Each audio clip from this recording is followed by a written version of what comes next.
En ce temps-là, Jésus entra dans la ville de Jérusalem, il alla au temple et commença à faire sortir tous les voleurs qui s'y trouvaient.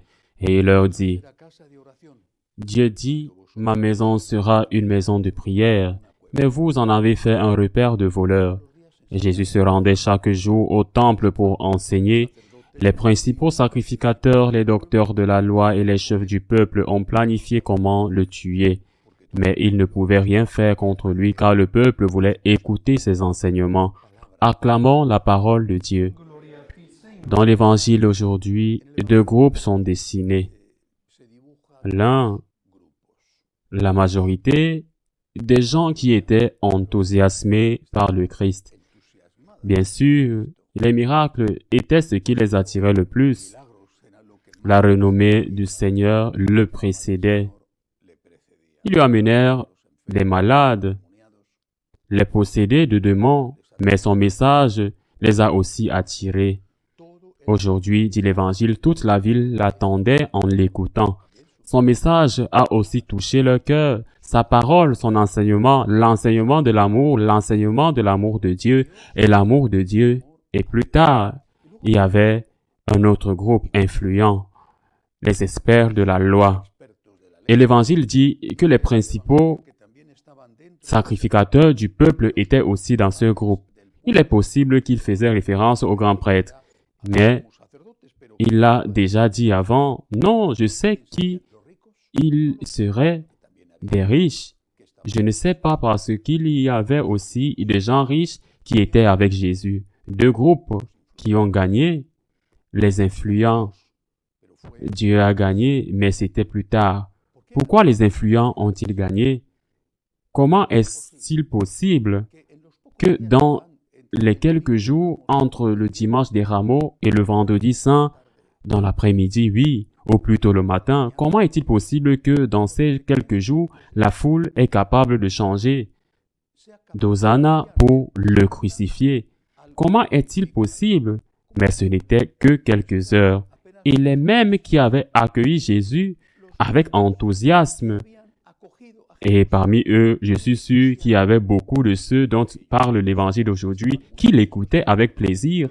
Et il est possible qu'il y ait eu aussi certains de ceux qui avaient bénéficié de ces miracles.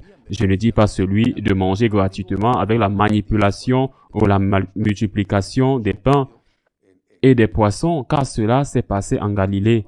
Mais beaucoup de ceux qui l'écoutaient, qui l'aimaient, qui étaient encore en accord avec lui. Et il est même possible qu'il ait reçu de lui quelques dons. Hosanna au fils de David. Béni soit celui qui vient au nom du Seigneur. Quelques jours plus tard, le crucifié, quand Pilate leur offre la possibilité de libérer Jésus, qu'il ne voulait pas tuer, ou de libérer Barabbas, qui était un meurtrier. Il libère Barabbas. Comment est-il possible? À cette époque, il n'y avait pas de télévision, il n'y avait pas de WhatsApp, il n'y avait pas d'Internet, il n'y en avait pas.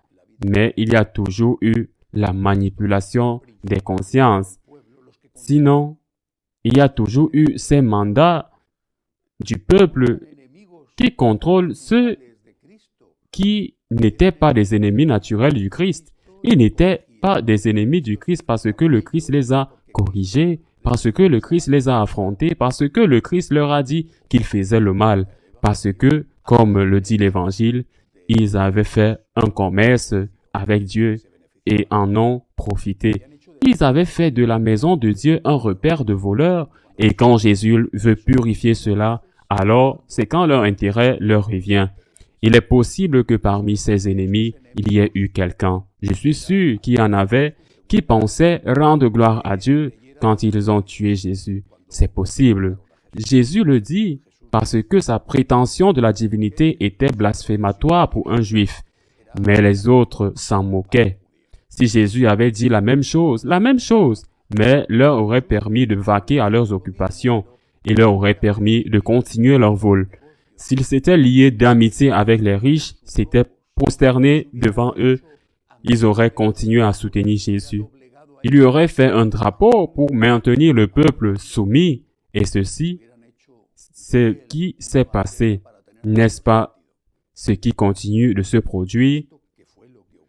Les Juifs de Jérusalem ont-ils réalisé qu'ils étaient manipulés? Eh bien, je suis sûr qu'ils ne s'en sont pas rendus compte, mais ils l'ont fait. Réalisons-nous aujourd'hui à quel point nous sommes manipulés. Quand j'étais jeune adolescent, je me souviens très bien dans mon pays d'Espagne. La télévision était très contrôlée. Au début, eh bien, il y avait des avertissements, puis on les appelait des diamants. Si un diamant apparaissait, il fallait faire très attention. Les parents devaient être très prudents avec leurs enfants afin qu'ils ne voient pas cela. Et si 2 diamants apparaissaient, eh bien, c'était déjà terrible. Et jamais, en aucun cas, ni les jeunes, ni les adultes n'ont dû le voir. Eh bien, qu'est-ce qu'il y avait avec les 2 diamants? Bon, rien à voir avec ce qu'il y a aujourd'hui. Y a-t-il eu une manipulation des consciences? Arriver progressivement à considérer le normal. Garçon rencontre une fille, peu importe. Une fête, peu importe. Un garçon rencontre une fille, ou une fille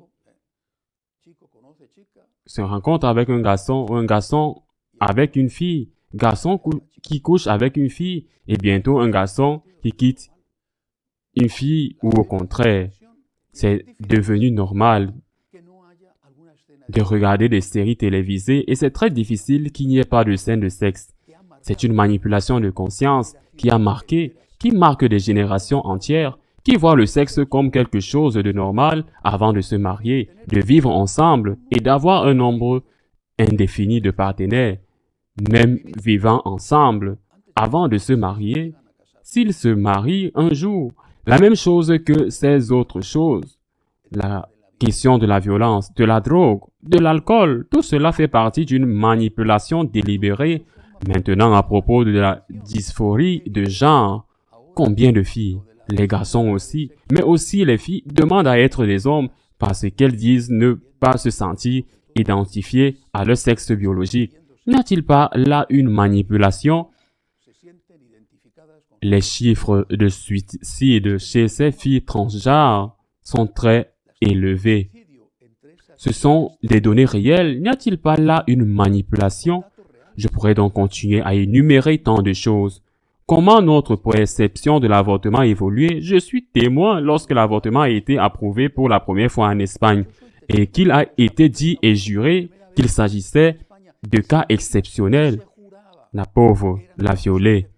La pauvre, c'est l'avenir. L'enfant arrive avec une multitude de maladies congénitales qui en fait mourir dès la naissance s'il leur arrive de le faire, ou si la mère est en danger de mort. Et si cette grossesse continue, il y aura un choix entre la mère qui meurt ou l'enfant qui meurt. Il y a 3 cas exceptionnels qui sont considérés comme dépénalisés. Ce n'était pas considéré comme légal. Mais ça l'était. C'était un crime qui n'était pas puni, dépénalisé. J'en suis témoin. Il n'y a pas tant d'années en Espagne. Aujourd'hui, c'est un droit. Il y en a 150 000 déclarés parce que viennent ensuite les fruits des pilules abortives, les avortements qui sont commis chaque année. Il y a eu une manipulation. Il y a une manipulation et beaucoup ne le font pas et ne le réalisent pas. Comment pouvons-nous gérer cela? Je marche sur le bateau. Est-ce que le bateau voit venir la tempête? Chercher un port sûr, un port qui a de grandes brises lames pour que les fortes vagues n'entrent pas à l'intérieur de ce port et n'entraînent pas le bateau et détruisent les destructeurs. Vous devez chercher un port sûr. Vous devez être l'ancre. Saint Jean Bosco a dit que la barque de l'Église est toujours soumise au balancement des vagues et des tempêtes, que l'Église devait avoir 2 ancres, dit Saint Jean Bosco, l'ancre de l'Eucharistique et l'ancre de la Sainte Vierge. Avec ces deux ancres, nous résisterions aux tempêtes. Cherchons le port sûr de Dieu, le port sûr des enseignements de Jésus. Ne bougeons rien, pas un iota, pas un millilitre de ces enseignements, car tout le reste sera le résultat d'une manipulation qui a beaucoup d'intelligence. Oh, c'est que les évangiles n'étaient pas historiques. Oh, c'est que tu sais pourquoi il n'y avait pas de magnétophone. Oh, c'est que tu regardes. Ce n'est plus à la mode. On ne peut pas aller contre le monde parce que personne n'y va et ne va nous écouter. Nous allons être réduits à 4 chats. Ne bougez pas d'un iota des enseignements du Christ, car alors seulement vous ne serez pas manipulés. Alors seulement vous pourrez avoir le bonheur sur terre et aspirer à la miséricorde divine pour être avec Dieu un jour au ciel. Le ciel et la terre passeront. Les tempêtes, elles viendront, mais les paroles du Christ ne passeront pas. Et ces paroles du Seigneur sont notre ancre sûre, notre port où nous pouvons affronter les tempêtes sans crainte. Ainsi soit-il.